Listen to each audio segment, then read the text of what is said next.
Welcome back to another episode of We Cultivate the Pod. Today, you will hear from somebody who I've gotten to know just so much better, actually, since we first recorded this.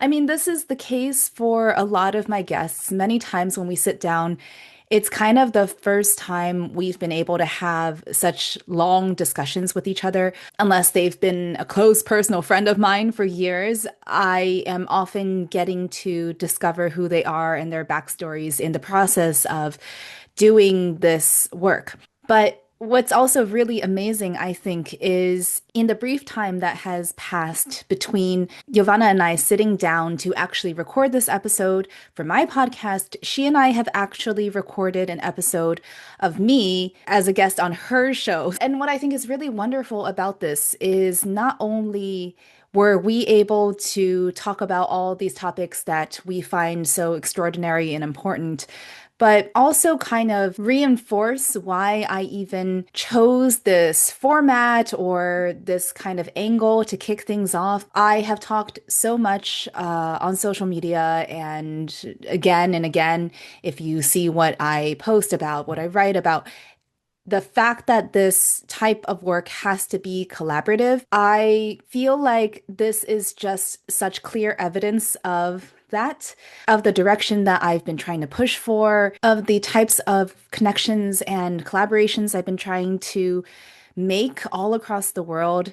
I mean, that's the beauty of technology, right? We're able to connect with people everywhere. So not only did we get to talk about all of the amazing topics that I know we both feel so passionate about, but I think Jovana actually is one of the rare few who take it that additional step. So she invited me on her podcast to essentially discuss what it was like to be a kid growing up in a certain environment in terms of languages and cultures and the sort of lessons learned or insights from the journey from being a child to adulthood. And I feel like that's a perspective that is so missed by so many people.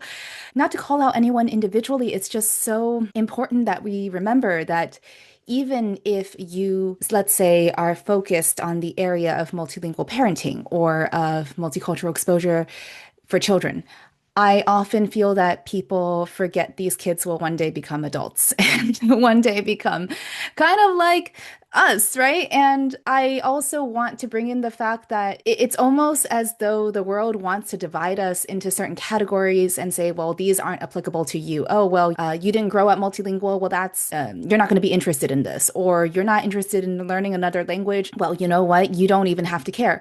And I feel like what I appreciate so much, and it's what I'm trying to do here as well. I'm trying to reinforce, Jovana does this, but I'm also trying to reinforce the fact that even if on paper things may not apply to you in the same way that it might to another person, that doesn't mean that we are somehow all living in isolation, like independent of each other. So for example, you don't have kids of your own that are in this situation. You might have friends that do. You might have coworkers that are, and like you might have family members that are part of your family and going through things that are sure going to be specific to them and that are going to be different for you. But we all come into interaction with each other in everyday life. And I think especially online, especially the way that algorithms work, they try to box people into like this section, that section. You're supposed to think this, you're supposed to do this, you're supposed to care about all this.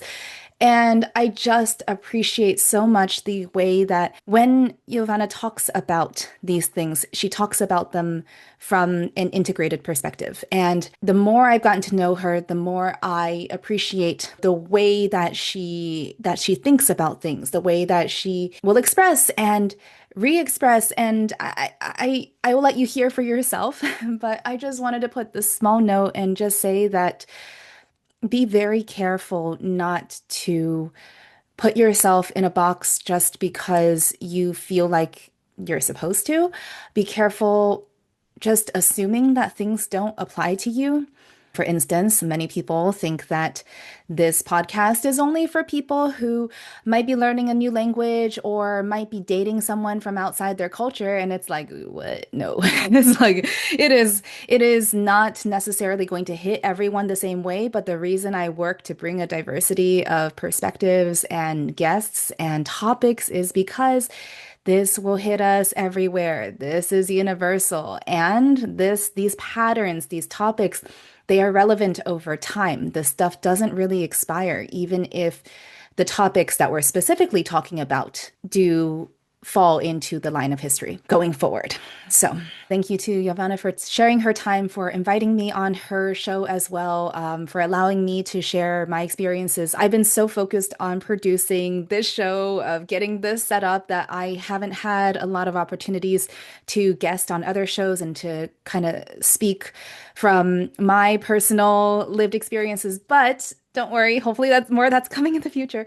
I will absolutely add a link to the episode I did with her on her podcast once it's up. Until then, I would love for everyone here to get to know a little bit more about her and her work, and I will leave it at Hi, that. Michelle, and thank you so much for having me. I'm Jovana, and as some of the listeners might know, I am Serbian and living in Germany, and in an international relationship, I would say, because my husband is from Cuba, and we are raising our kids in not two nor three, but four languages, Mm. because we use basically on a daily basis German and English and Spanish and Serbian. Let's start with maybe a little bit of a walkthrough of how you even got to where you are today, like this family dynamic, this life in Okay. Germany. Like how I got to Germany, hard question, but I would say, long story short, I kind of always had some attraction towards Germany. Mm. And like it started with the language, actually, I must say, because it was always feeling so natural and easy to learn it, or it went so fast for me learning German. Probably in a half of a year, I picked Mm. up on what I was supposed to learn in 8 years in the elementary school when I decided to switch languages at school. And since then, I think I kind of liked the culture and everything that I would learn about Germany. And when then the time came that I could think, so to say, if I want to do my master somewhere besides Serbia, I thought, okay, why not? Let's try Germany. It feels so me. Yeah. And then Well, yeah, I yeah. came here. Did it feel you still, once you finished that move, once you got to Germany, was it still, did you have impressions like, oh, it's a good fit? Yeah, I mean, I really liked it, or I really like it still, Hmm. even though I must say that I think through the years one learns all the little stuff in the society, or maybe even to say in the area where you live, because I think, I don't know if it's in other countries like that, probably a little bit, but Germany is very specific in that sense that it's very decentralized, meaning Mm. that all the this so-called Bundesrepublics, like Mm. the Hmm. small states that are in the country, are very different. I think people are very different in the culture, rules are different in Mm. each state. So I feel that here where I am, I'm learning also the negative sides, but on, I'd say, on a big picture, I really liked it since the beginning and still feel like that about where I am. Of course, I think also, at least at this point of my life, I was not like that before. I think that curious about that, but I feel really, let's explore. So there is a, like, it's a very open question if we want, or maybe to try to relocate at some point. Just, Hmm. try something new, because nothing ties us so much to Germany in the end of the day. Right. Are you still in the same city that you started out with in Germany, or have you moved around? As Germans would say, jein, like yes and not. Nice. Oh, I didn't know that existed. Yeah. Yeah, there is that. Yeah. So I came initially to the city that is like 30 kilometers from where I am now. So Mm. not moved too far away. Yeah. And I think it was just recently that we like moved a bit away. But yeah, basically I stayed in the same, it's still same friends, stay same like Yeah. neighborhoods and so to say. I feel like something that I have personally learned through my own experiences staying, it doesn't matter how far or close you stay, I think, from your original point, but the longer you spend in a country, of course, the more you learn. Do you feel like there are certain things in your time there that you see differently now compared to when you first arrived? Of course, everything is new when you first arrive, but Yeah, are yeah. there places that you're like, oh, I see it in a different light now? I mean, I feel that in the very beginning, like I feel that there are phases in the very beginning when one moves, everything is so purple and everything is beautiful and you like Mm. everything, Mm. even the stuff that later you will not like. Everything Yeah, looks so fun. And yeah. then there is this after I think 1 month or something comes this blues. Yeah, you're like, oh God, I miss everything, even the start, the stuff that annoyed me about Mm. like where I used to live. Yeah. And then I think also after some time that all nivelates and you come to some middle point. Hmm. And with the time, I don't know, I developed different. It's not because of Germany or because of the place where you are or the stuff that you have around you, but maybe people are changing. I don't know. For me, it's Mm. now have been 11 years. So I Mm. think you evolve as a person a lot in that time. So definitely I see some stuff differently. Even social stuff, how people react, something that maybe 10 years ago would be for me like, oh my God, why people do that. Like Yeah. that makes no sense. Now I'm like, I understand where they come from with that. Like Yeah. where from this behavior or reaction comes from. I think Right. you become more accepting and open for differences because you're learning more about culture that is just different than yours. Yeah. Yeah. Yeah, I think, and it's also a longer period of time for you to see how it's almost like you're thrust into a new environment. You get a chance to, I almost want to say like map the pattern. It always sounds like Mm. it's like too much, but it really is what it is because it's like a neuroscience thing, right? So like you map the Yeah, pattern yeah. of behaviors, of thoughts, of whatever, the culture, and you try to kind of it is all pattern recognition, but then it's also like, what is my pattern? Like, where did how do I react or how do I interact? Why do I have these things inside of me? Do I like them? Do I want to change them? I feel like those are the kind of key questions that come up over time as you live somewhere. And it's kind of cool. It's a good experience, I think. Yeah, I mean, I feel really that, I don't know, but for me, it feels that the whole experience of living somewhere where you didn't grow up or maybe Mm. where normal is not what is maybe normal for you, Hmm. uh, makes you just more open and you start questioning everything and or not questioning everything but saying okay, whatever someone says or does, let's think why that Yeah. happened. Maybe it's not how I think. Maybe it's Yeah. not because that person is upset or I don't know, doesn't like something. Maybe they just something Hmm. else.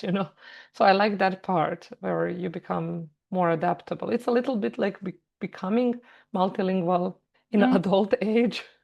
Yeah, I feel like I completely agree. I do think it's not exactly questioning everything, but it's more like you are more open to going through that exercise of deep reflection and introspection, and then kind of deciding then how I think your opinions start to shift because you see that there is rarely one perfect or true answer. You see that everything is an interpretation, and that I think that that's probably like, I don't know. I'm running personally into an issue where I'm struggling to talk to people who haven't moved from their countries, which is a problem when I talk to my friends back at home because Mm-hmm. I really didn't realize how much this changed for me until I spent a Yeah, prolonged yeah. time outside of, my home country. I'm like, why? Why are you guys seeing the fact that like the world it doesn't work this way. It's Yeah. not all in a box, right? Like it Mm. should shift. Yeah. No, no, that's really like what you're saying. I really feel that I live that not with everyone. It doesn't necessarily have to be people that never moved. I Yeah. think in Yeah. general, Yeah. Yeah. it Yeah. could be the people while traveling or whatever, Yeah. I don't know, for whichever reasons, they Yeah. they learn to open their mind in that Yeah. sense. But yes, even many people that like they didn't move or I don't know what could be the reason, but Yeah. they assume that the truth they know is the truth. Yeah. And if you think something else, oh my God, you're wrong, you know. Yeah. It's so, I think it's not annoying for me, it's more tiring because I feel Yeah. like, oh God, not only that we cannot have conversation like this Yeah. deep, honest, but I have Yeah. even to put energy not to react to the stuff that I feel are, you know, not necessarily true. Yeah. And then you have to work on keeping that inside of Yeah, you like, because you're like, okay, I remember. And yeah, I agree. It's not only you, because sometimes people miss it. You can move out the country, but go live with your family that put you in a closed environment that yeah, gives you yeah. an impression of a country that is still quite sheltered and closed.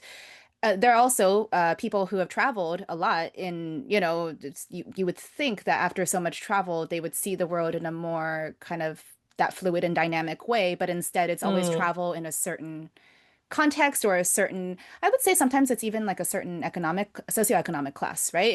mm-hmm. If you're traveling in five-star hotels, then Yeah, you're traveling to see the five-star hotel experience in every country, it may not be what that country can represent indeed. as a whole. Yeah. Yeah. I mean, I don't think it necessarily has to do with a economical situation of a person, but it's No, rather a yeah. decision that they Yeah, make exactly. Yeah. like deliberately Yeah. to go and travel like that. And they Yeah. sometimes even see like, oh my God, poor you, why are you traveling like to mingle with people, the I know. locals and so on? It's such a trouble, you know.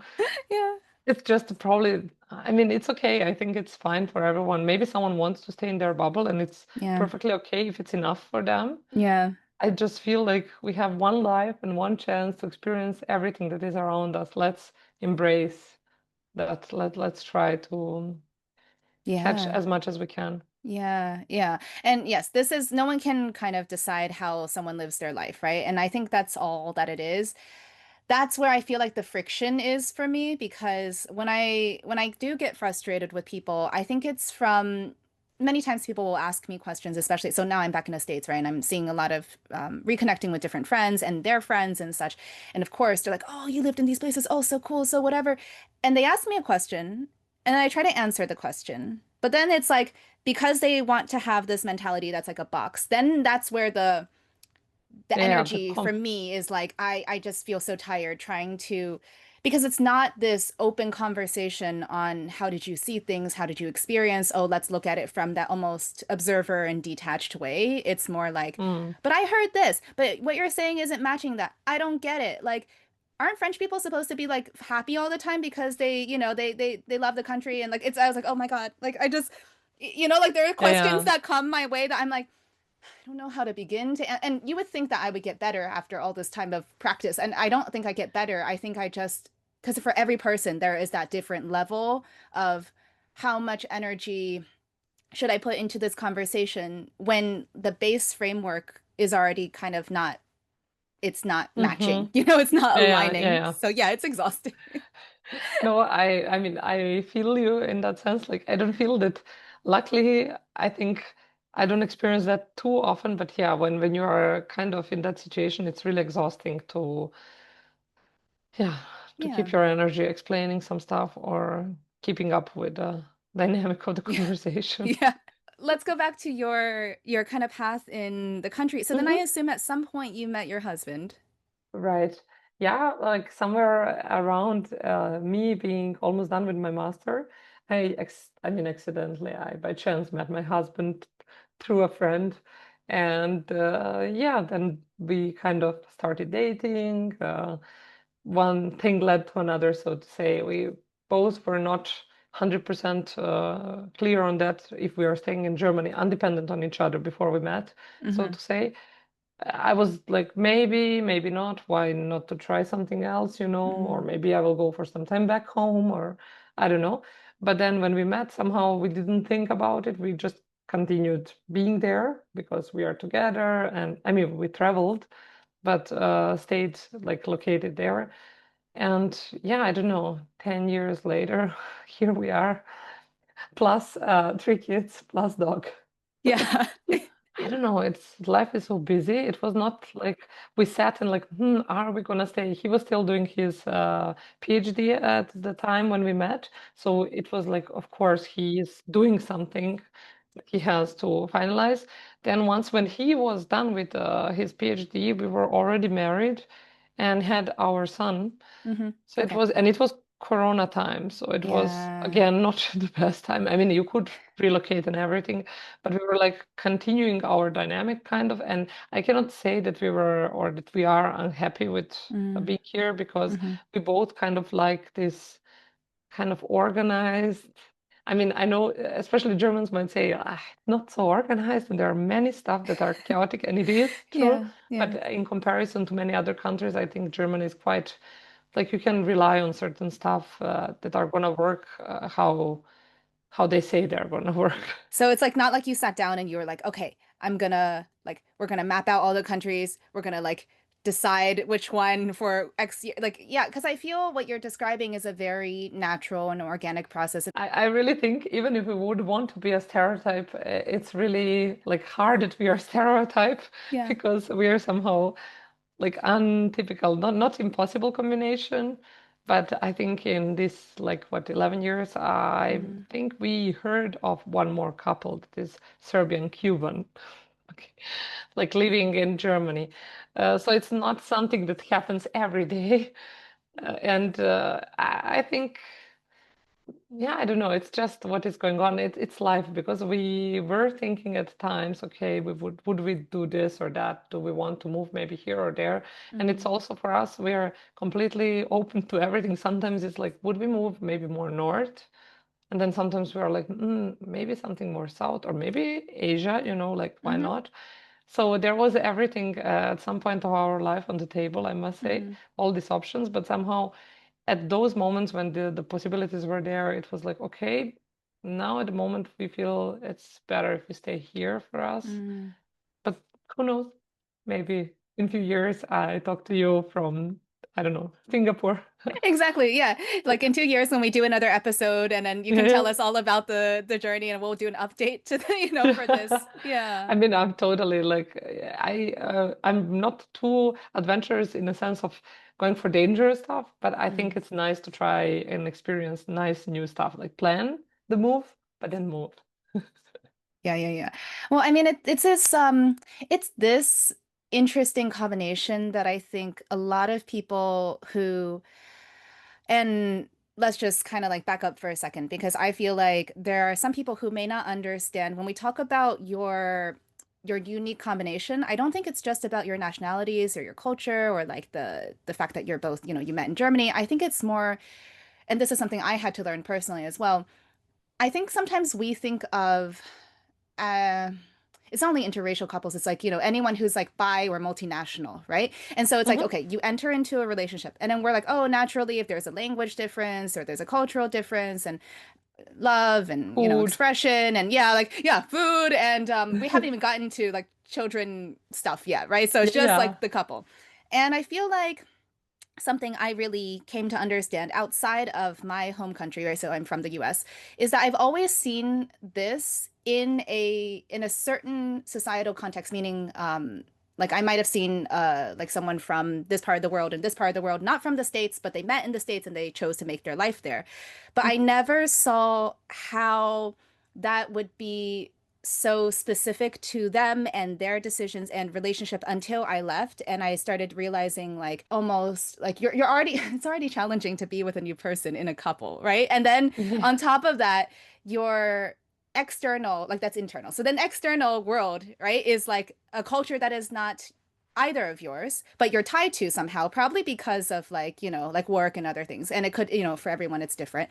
And then on Yeah. top of that, you have all the different languages coming in and you have all the you have like the families that are everywhere and I feel that's why these people who choose to do this really love each other. Do you know what I mean? Like it's like it's I yeah. hope that it's like that. I believe that it's like that.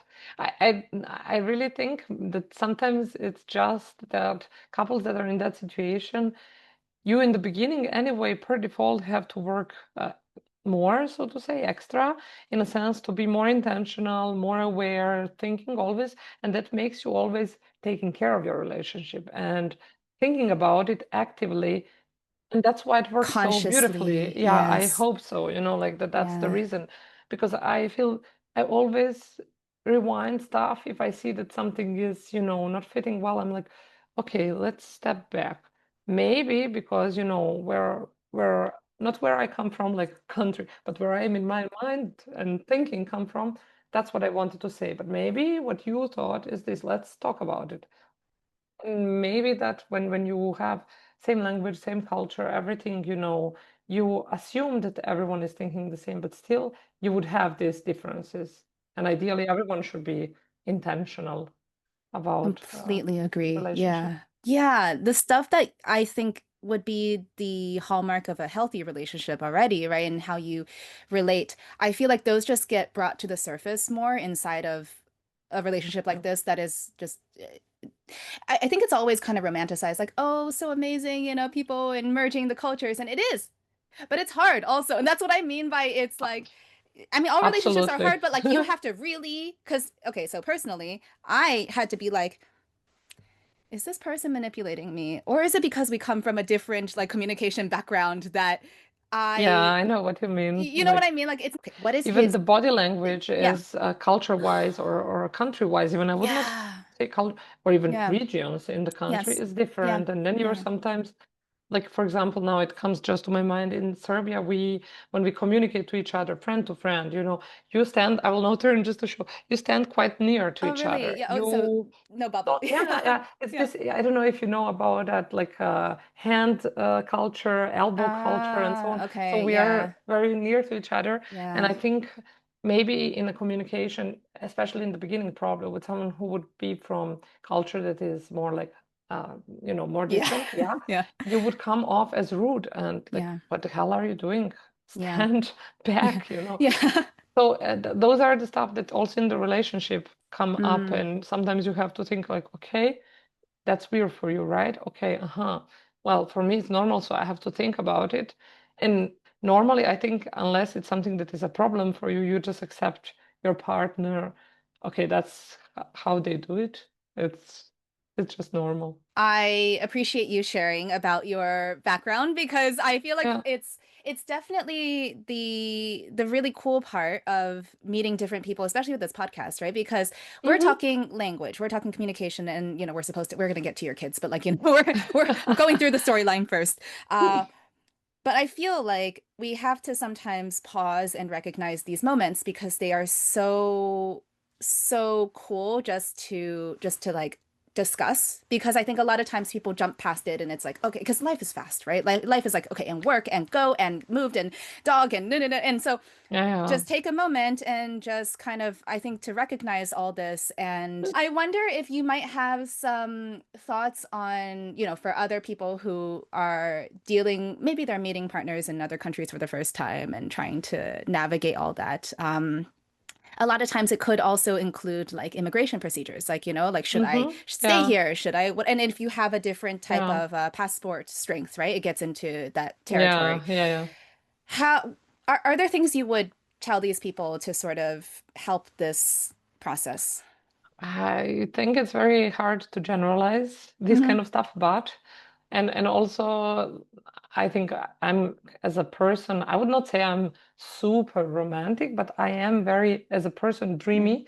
Yeah. And for me, it's like, of course, you should think now from this perspective I see, and thanks God I had a lot of luck that my husband is how I could only imagine. But Yeah. I think, of course, there are some pragmatic stuff that are important in a relationship where you should Mm. agree upon, like how you want to raise your kids, or do you want Mm. kids, or Mm. do you want to live in a house and maybe in a camper kind, Yeah. I don't know. Yeah. But I think first, like for me, first condition would be you should really love that person because any kind of relationship, not even romantic, but any, like even with a friend, but also romantic even more, it's not easy to manage. And there are a lot of obstacles and there are a lot of times where it gets hard, not because you guys don't understand each other or don't love each other, but because life is like that, like million stuff piling on you, and you have to somehow keep being aware, okay, I don't want to take that out on you, like and so on. So yeah, first thing is like they should not go for that just because, like you said, that stuff for me that's total nonsense. Like because of the passport or something like Yeah. that. Yeah. It should always have to do with the person. You should want that person to be in your life. And what I think. is important, not only from my experience, but I saw that because somehow I think, I don't know if I'm lucky or if we are, I would say we are lucky, but we are literally surrounded by international couples. Everyone whom we know is somehow mixed. And what I've learned sometimes also this cultural differences, and if you let family to meddle into that, can Mm, really get stuff messy and crazy. And people should really say, okay, back off, that's us. And yeah. it's nice that you have your opinion, keep it for yourself, talk to your neighbor, because it's hard enough, as you said, without anything else, with all this language, culture, we are dealing with that. And then to have someone else giving you extra work like, but I think that and that, is not really how I imagined it. It's a killer. I think people should just say, okay, you can take opinion, but I would toss it, and continue my way. That's the only way to stay in a healthy, balanced relationship, I would say. Yeah. And yeah, I think these are applicable, of course, to any type of relationship because Yeah, oh my but God, it's so even good what you just said. I mean, Only even in meddling, yeah. because in the relationship where you have more cultures, depending Mhm. how these cultures or people are, they might be not accepting or Yeah. they might not be understanding what is the effort that the other person has to put in Yeah. order to be there with a language level that they are, or I don't know, with something else, to know the customs or Yeah. whatever else.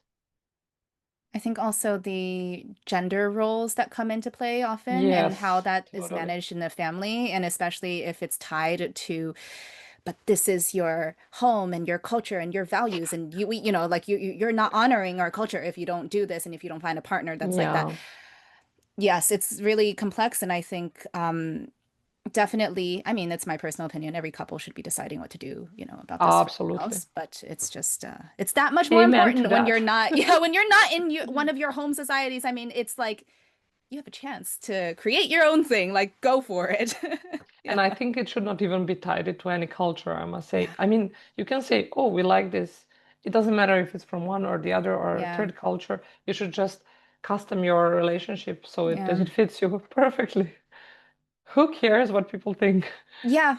Yeah, and I think that's also why there's a lot of danger when people choose partners. I mean, now we're a little bit like on a tangent, but like let's just talk about it because it's Yeah, related yeah, to culture. Because when yeah. people try to choose partners that are aligned, I think, to what their interpretation of culture is, that's so dangerous because even in the smallest country with I don't know what the smallest country with the smallest amount of people and like it is the smallest society if we take like a microculture sort of thing, it's not going to be homogenous. I mean, like across the board, meaning every person is still an individual that has Yeah. their own personality and their own experiences and own way to express and dreams and ambitions. And I think the danger of trying to tell someone they're unworthy because they're not making decisions that, especially if it's a family and it's like Mm-hmm. this very, Yeah. I don't know, it's a very like forceful kind of like, you're not part of us if you don't do it like this. I feel that can be very painful for people who haven't gone through the exercise already of understanding how to separate their family's interpretation of culture from, I think, like who they are and their larger society.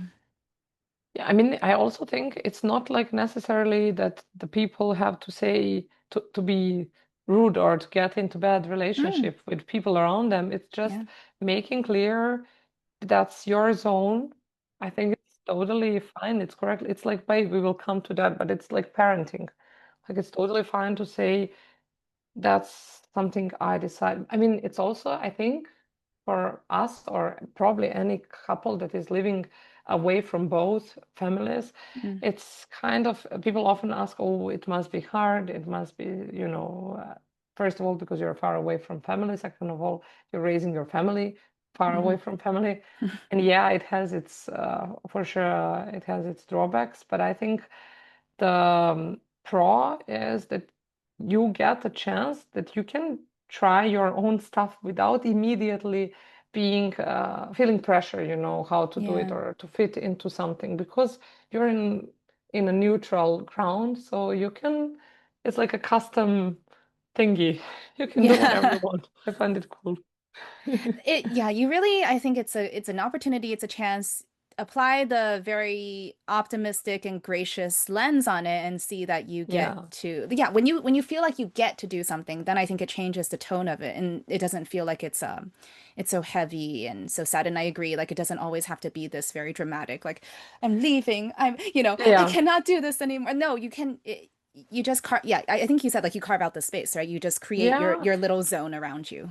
And I honestly think that that's more in people's head, like, oh God, you're so far away from whatever. There are people that live, 1 hour from their family or whatsoever, relatives, and they don't see them that often as maybe we do, because it's all about, again, being mindful about that, being aware, and then making your decisions.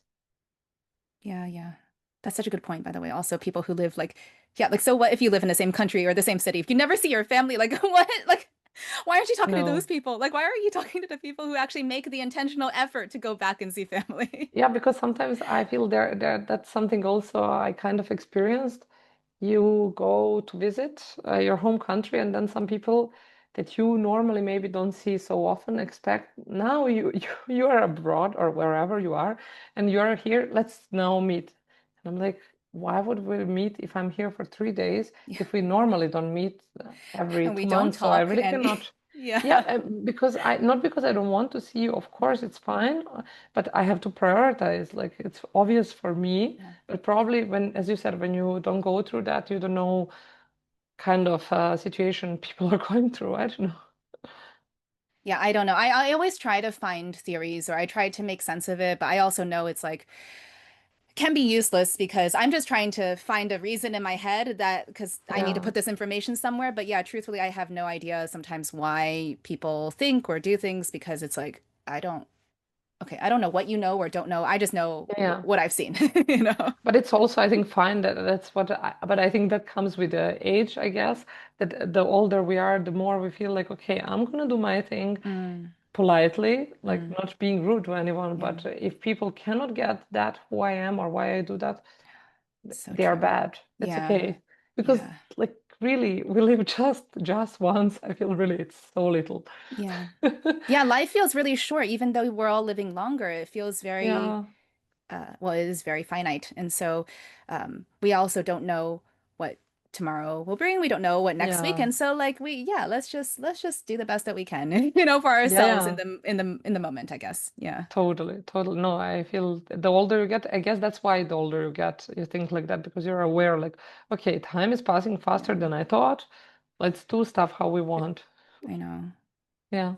So, kids, okay, we're gonna because Uh, we have to spend enough time on this topic, and I want to make sure we really focus on it because this is also related to your Instagram account, to your podcast, to yeah. all these things. Can you kind of maybe Hmm. for me as well because I'm just starting to get to know you, right? And so, how did this whole idea come about to get online, to start your Yeah. podcast, to talk about the topics that you talk about?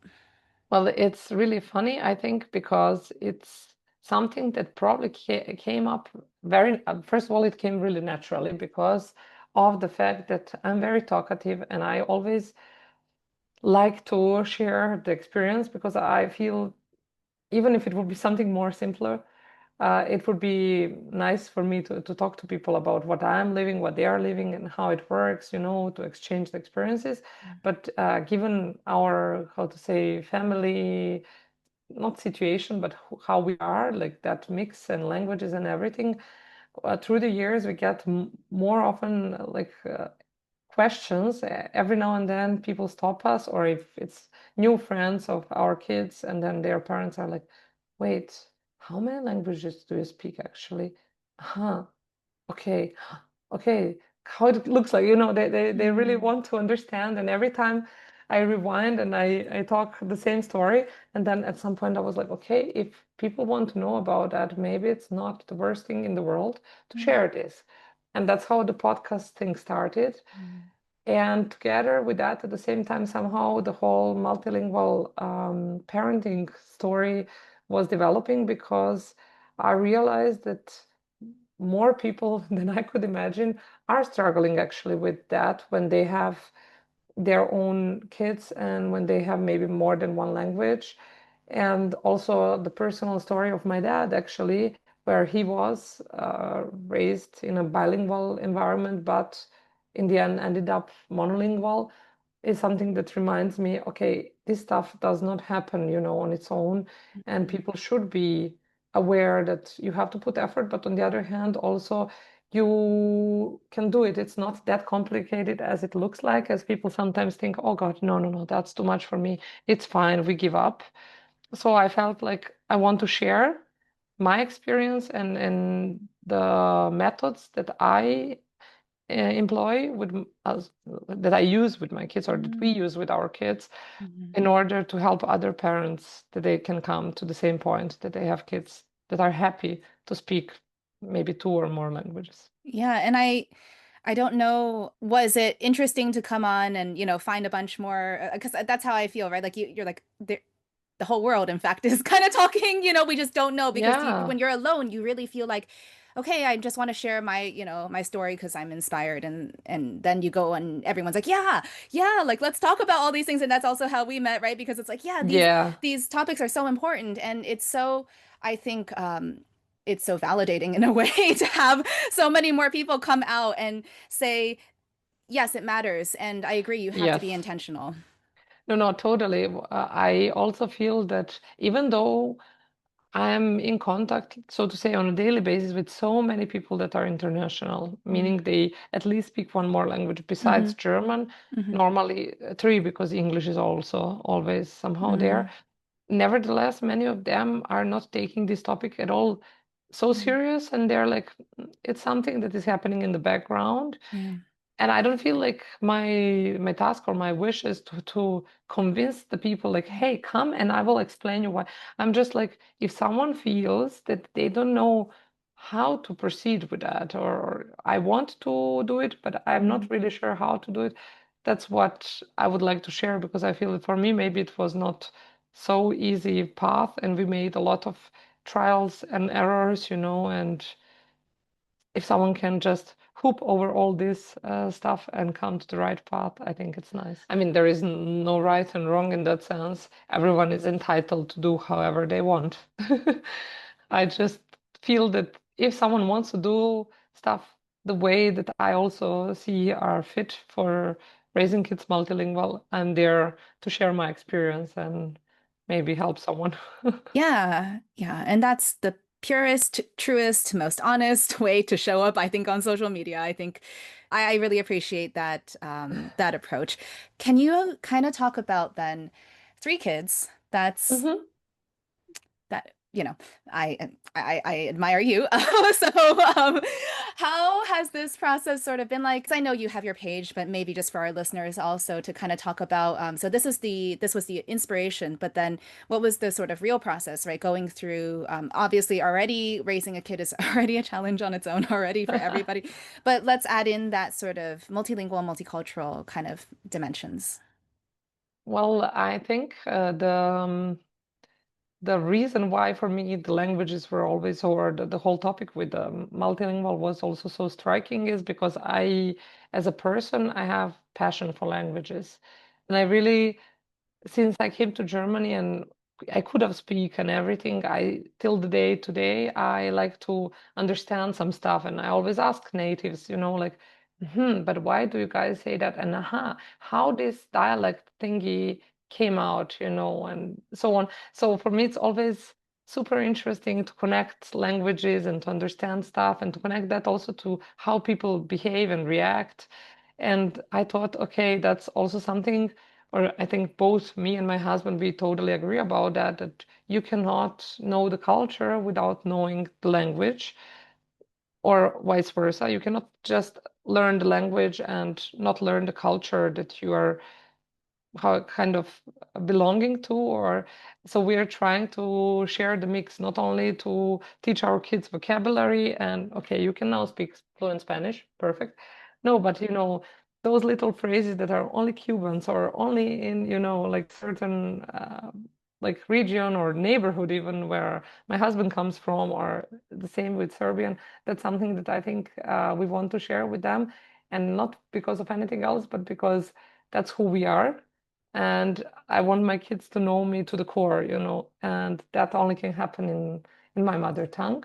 Yeah. So the whole process of that, I don't think it was so intentional. That's what I mean. I think it's Mm, maybe easier if you, before you get mm, kids or when they're very little, you're aware of, let's say, the struggles that could come up, and maybe then you beforehand think about it, how you're going to approach whole stuff. We were quite well, naive in that sense, I think. In the very beginning, we were always open to all the languages. We mm, were using Serbian and Spanish, and German was always welcome, so to say, in our mm, house. It was not like we don't speak German at home. It was something that would happen naturally, when we have guests that speak German, it would be German flying around. When we have people that are speaking English, we speak English. Where we have Spanish speaking guests, it's Spanish and Serbian the same. So we did like that with our kids. And then on the way, I think when we would see, okay, something is here not so fitting, then we would tweak the approach. When we right. saw, okay, maybe Serbian is now a bit weaker, and Mm, for whatever reason, then we more intentionally approach that in a mm-hmm, sense that maybe I'm like, maybe I'm too often falling into that pit to switch to German when I'm in the park with my kid. mm, Let's not do that, or in the supermarket or whatever. And then on the way, we learned kind of all the stuff that I am now aware of, and that we mm-hmm, now, with our third kid, with our daughter, mm. I feel that she's in such a privileged situation because Yeah. yeah, because we know so You got much about. practice. Yeah. Yeah, and then I'm like, of course I'm gonna speak always Serbian to her when I'm talking to her only. There is no reason that I speak German, like that's not the relationship language I want she to feel we have. But when you know that beforehand, it's so easy. But when you don't know, it's easy to fall into the trap and switch, Mm-hmm.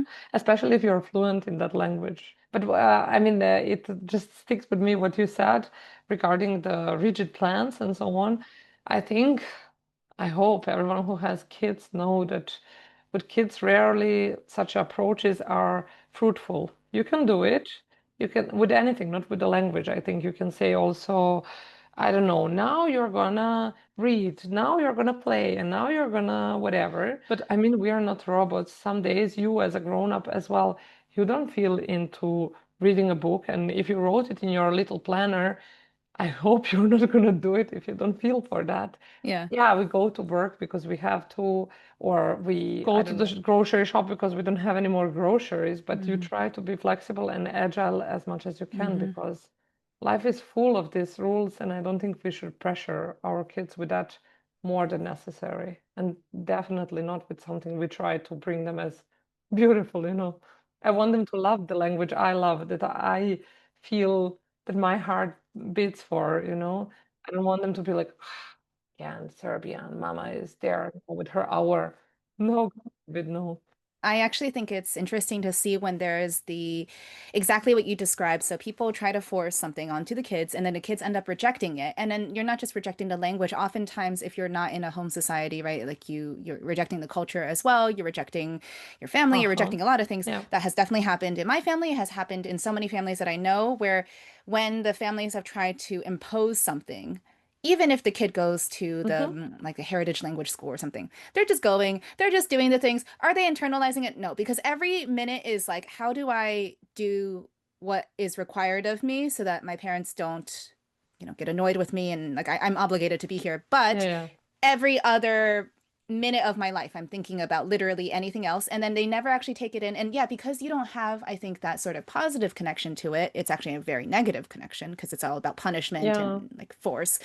You're like, don't really want to, don't really. And so it backfires essentially. Yeah, I mean, I think some stuff I think comes naturally to people, I guess, because I remember even though not being aware, not of the methods that you could that you could use for multilingual upbringing, not being aware of any of this stuff at the moment when our first son, was starting to speak when he was, let's say, 2, still I was always so feeling protective of him. If we would be in an environment where maybe minority language like mine or my husband's language would be spoken, I was, even if someone would be commenting on that, but he's still sticking with German or something. For me, it was like, no, that's fine, that's where he feels comfortable. We leave it like that, He will come to the point where he will feel comfortable to speak also these other languages. And I'm so glad that it's turning out to be true because now he is just without anyone telling him, reminding him, hey, speak to me Serbian or speak to my husband, speak to your dad Spanish. He just, maybe he starts conversation in German and we Hmm. nonchalant, Hmm. like naturally continue speaking in our language. And he would just switch at some point and continue talking and, discussing. And maybe he will, of course, the words are coming in German as well. But I mean, no one is correcting anyone. No one is saying, hey, you're not using the right construction or something. It's more like we all understand it. Perfect. We are so flexible. That's so cool. Let's embrace that. Even if it's, English, Spanish, Serbian, German, we do that. Basically, my husband and me, we speak like that. I love this and I love this conversation because of course like same wavelength, right? I'm right there with you. I'm very much an advocate for you need to find what works best for you. I mean for language learning overall, language acquisition, but then also when it comes to how you're going to navigate your own, we talked about the relationship, but also family dynamic, you have to figure it out for yourself. Yeah. What I also feel is very surprising when people say like you can't use a language because you're not a native speaker, and I do this like all the time because there's so many things that we're not covering, so air Hmm. quotes for people who are listening on Yeah. audio, almost like laws that people want to like lay down and be like, no, but if you're not a native speaker, you're not Hmm. allowed to use this language. I was like, why That's wouldn't cool. you be? Does anyone own language? What are you talking about? Yeah. Like, and so then they say, oh no, but it's bad Yeah. for the kid because they're going to pick up the accent. And I'm like, but the kid is also hearing the language from other people. What are you like? What? You know? Yeah. Also, I mean, in one language, there are different accents. Even being native, you can have different accents. Let's take, I don't know, Spanish for example. Every country has different way how they speak. Spain, Argentina, Colombia, Mexico, whatever you want. And how then you could claim, one is more right than the other. It's just different way. Yeah, people don't recognize that Yeah. it's very imperialist to think that way, right? It is. No, and that's what I like about languages because often when we meet people, there are people that might speak some Spanish, but not so good. And then they somehow engage in the conversation with my husband because there is, let's say, another person that speaks only Spanish, by accident. And I like the kids to see that people will try and use the language, even though it's not perfect. They are making mistakes. They might be like, oh, I know this actually only in German. Can you help me here? I want them to see that imperfection because that's how it should be. It's life. We are not robots. Gonna be a soundbite. This is gonna be a clip for Instagram. I'm gonna take it out. Yeah, because I feel like those are lessons you learn. And how do you learn them? You're not gonna learn them by like teaching the kid, like memorize that you're not a robot. This is not the way it happens. They have to see it modeled to Yeah. them, right? They have to see these Yeah, critical moments. absolutely. And even in my personal dynamic on how I navigate all this, my partner's kids are not growing up multilingual. However, we do model multilingualism in different ways to them to sort of shape that Hmm. outer perspective on what is language and communication and what are the rules that you're sort of picking up because your home society is telling you or people around you or your teachers are telling you like you can't do this, you can't do that, and yet you're seeing it Hmm. in the real world, and so you're like, well, if we couldn't do it, how come this is happening right in front of me, Yeah, you know? yeah.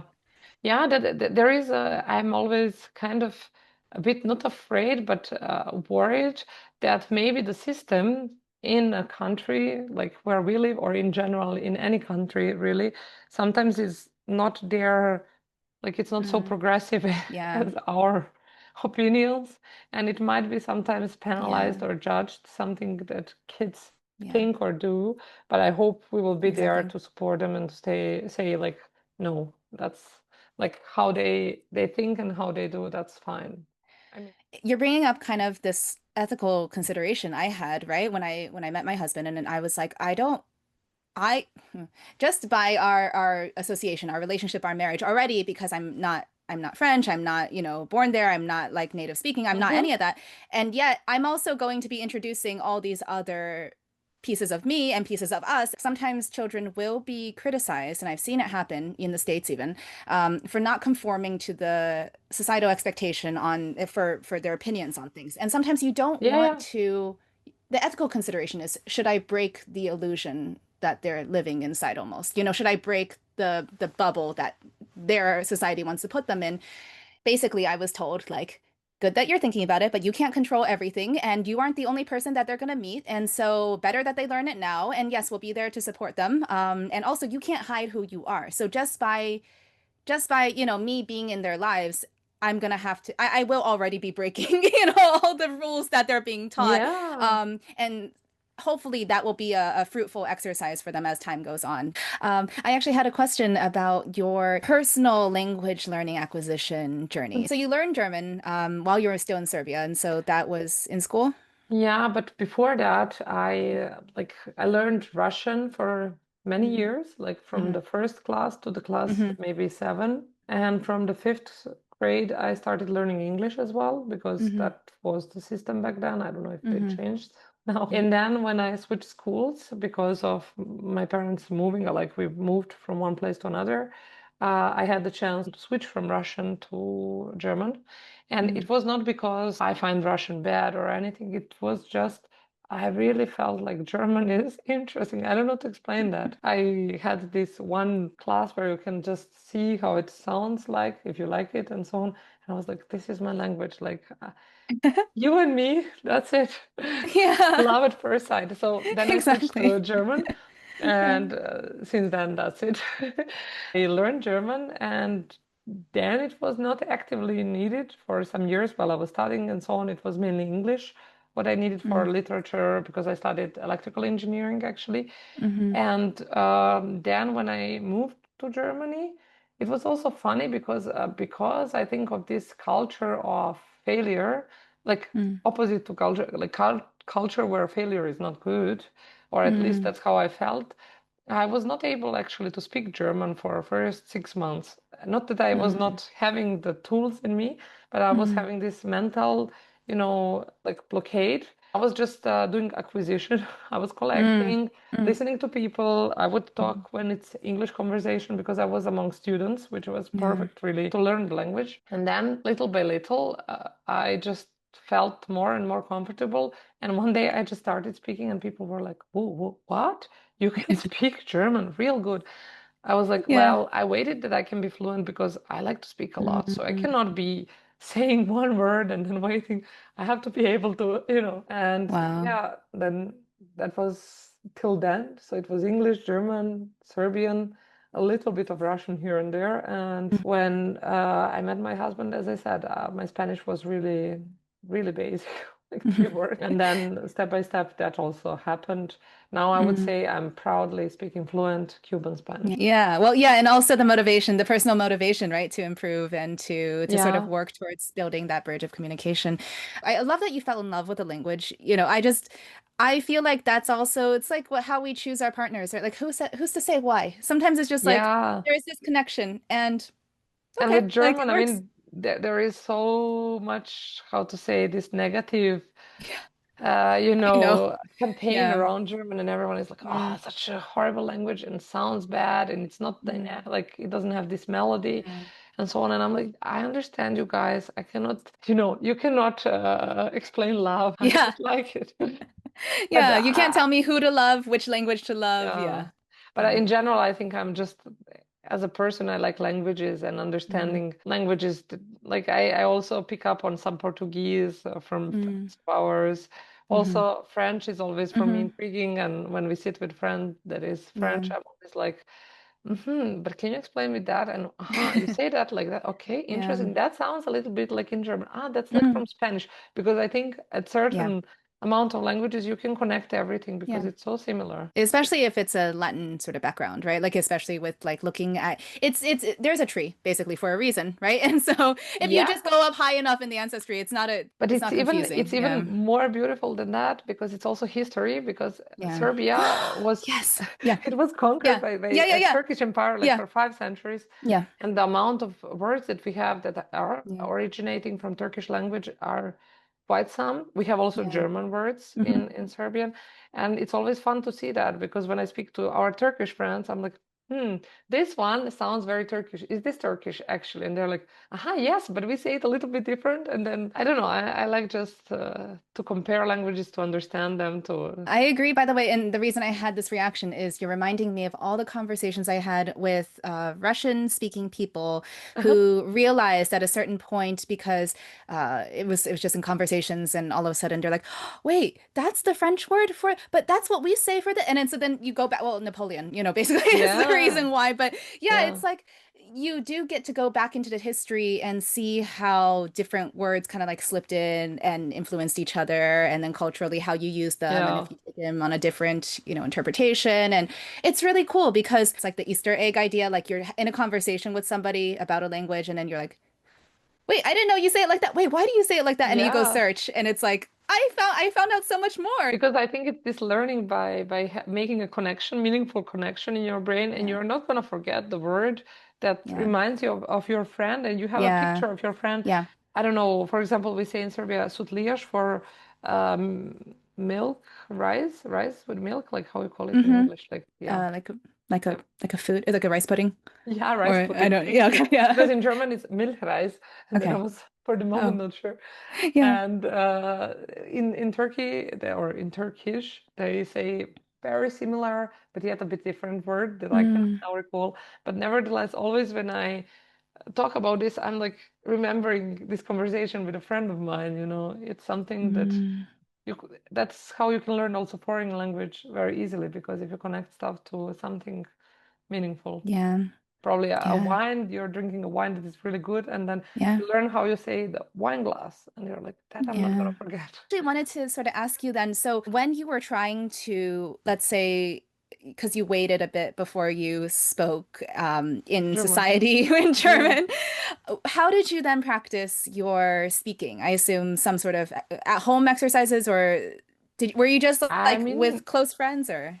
First of all, I think it was a wrong approach. Like, I really think it's no, I mean, from this Oh, perspective, I'm yeah. like, it's stupid. I mean, it's not Mm, stupid. It's just so much harder if you mm, wait for the perfection in order to speak. And that's mm, what exactly I mean. It's the culture I was raised in. And I don't mean for my parents yeah, particularly, but in general, society teaches you you should not make mistakes. That's not yeah, seen well. And then yeah, you feel this pressure like, oh my God, what if I say something wrong? And then once when I actually started speaking, I noticed that no one gives a crap, if you're yeah, gonna use the wrong article, like for example in German, they're like, it's fine, your German is yeah, perfect, we understand you so mm, well because they're trying to focus on the positive side, and then you feel like mm, great, and then you yeah, learn. But how I practiced, I think it was mainly by listening, really. mm, And I don't know if this should go on podcast, but like student parties where you get some like there is music, it's a little bit of alcohol, and then you feel like uh, no one gives a damn if yeah, you make mistake yeah, because you don't feel judged. It's not this mm, official, let's say classroom situation where maybe you would yeah, feel more rigid. It's yeah. more relaxed party situation. So you start speaking and Well, we accept that here. I don't know if you want me to cut it, I'll cut it. But I feel like I'll also offer the fact that for me, before I met my husband, I was dating. And so what did I do? I was trying to learn a lot about the country. And it's kind of my strategy how, even dating in the States, I used to go on dates to figure out what the guys did for work because I was probably interested in their career path. And I figured it's like, if I waste my time, at least I find out more about their professional background, so I can learn more about yeah, the company they work for, whatever. I don't know. I just don't like wasting my time, right? Because yeah, how many dates work out? Yeah. But I would essentially go and I think through that exercise of trying to communicate with people generally in a language that, I mean, so now we're jumping to my life in France. Yeah. I mean, I did have to find ways to put myself in yeah, conversations that weren't just like, oh, language exchange or conversation, because sometimes yeah, those can be very ego driven and people want to show off. Figured I can't go to these very kind of almost artificial spaces. I had Mm. to have like real interactions with people. And how many interactions can you have in a day? You buy bread, you buy your groceries. You Yeah, can't keep yeah, buying things. Like you have to have, spaces. So I really feel like, yeah, conversation partners, or, if you were interested in finding romantic partnership, or just yeah, making friends, right? I feel like those are the social reasons why language acquisition works well in new environments. And like you were saying, when yeah. you're a student and you're out and you're like, whatever, right? Yeah, I think it's just it takes off this pressure of Mm. needing to perform perfectly, and then you feel just if no one cares that much, then you can speak, and maybe no one even will remember. Even better, Yeah. you're Yeah. practicing. I think it was that, but as I said, my perspective changed a lot on that, and Mm. when I was already learning Spanish, or even now when I'm improving it, I know I'm making mistakes. I know I need to ask a lot and so on, but still, I'm like that's the only way. If I don't speak, how I'm going to learn? Hmm. So as long as people understand me and they are not feeling tired to help me, it's fine for me. I, That's something good to practice, like this, not feeling uncomfortable, not being yeah. perfect in. And I feel like because I can hear the people being like, no, but Michelle, in France and in some other space, it's not just France. It's like, Mhm. certain countries will have those people who just want to judge you everywhere. But I always Mm. say, then find the people who won't judge you, because it's not every single person in Yeah, every single country. agree. You have to maybe work harder in some countries. Definitely, that was my case, right? And that's why I was like, well, maybe if they're desperate enough for love, they'll talk to me, and then I get to practice, right?